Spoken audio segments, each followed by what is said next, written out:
United States Ambassador to NATO, Matt Whitaker, joins us now with reaction. Ambassador Whitaker, it's a real pleasure to have you here.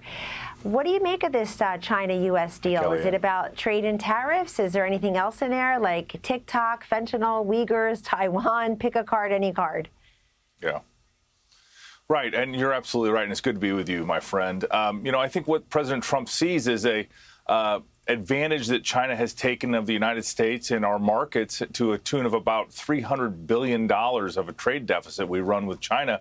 And quite frankly, Europe is not too far behind at $250 billion. And President Trump has said, we're not going to allow these countries to take advantage of us while they sell products into our markets and don't take our products, whether it's our farm commodities from places like my home state of Iowa, or whether it's our, manufactured products. And so, he is drawing a line in the sand, and I think he's getting everybody come to the table. Obviously, the Chinese are desperate to make a deal. This would, crush their economy because they only sell stuff and export things. And so I think President Trump has this situation well in hand right now, and he's going to cut some great deals for the American people, which is exactly what he got voted in office for.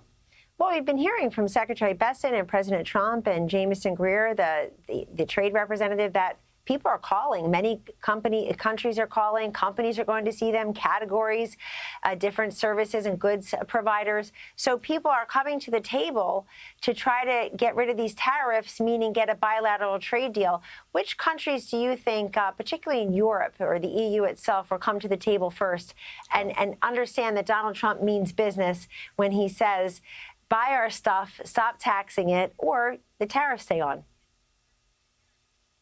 Yeah, well, you just saw yesterday where Europe sent their best spokesperson in Prime Minister Meloni to the United States to meet with Donald Trump. The European Union negotiates as a trade bloc with the members of that. Many of those members are also members of NATO.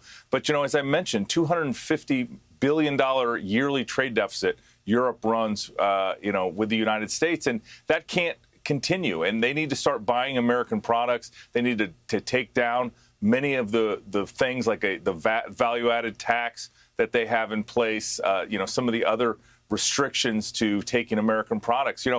America first means that President Trump is supporting American businesses and American workers and American farmers, and that is what he's working every day. You can just see it with what he's trying to do and the way he's going to reshape trade globally. And I think that, we have to give him really a pat on the back and encouragement to finish this and to make sure that it works for the American people and doesn't continue to work for the European people or the Chinese people, because that's not the way it can be. And Matt, you served as acting attorney general in the first Trump administration. Now you're our ambassador to NATO. What is it like now to deal with the other NATO partners and NATO countries, knowing that President Trump means business when he says you all better pay more to the common defense and your dues, pay more toward Ukraine? They're paid about $100 billion in Europe. We're on the hook for $350 billion so far. I see Germany investing $500 billion in its infrastructure, energy, and defense. What is it like for you to be there at a time such as this with a strong mandate from a strong president for NATO? Yeah, well, it's consequential. Obviously, we have a lot of work to do. We have big issues to resolve. We're heading into the NATO summit at the end of June, where we're going to get a commitment from our European allies and Canada to spend a lot more on the collective defense and on their individual defense.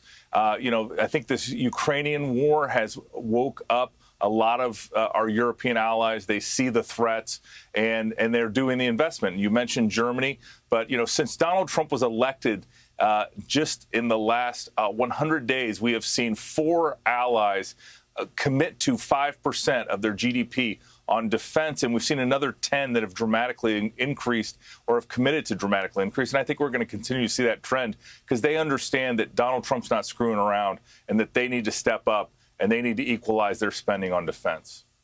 Well said, and we're glad you're there representing us at NATO. Ambassador Matthew Whitaker, happy Easter.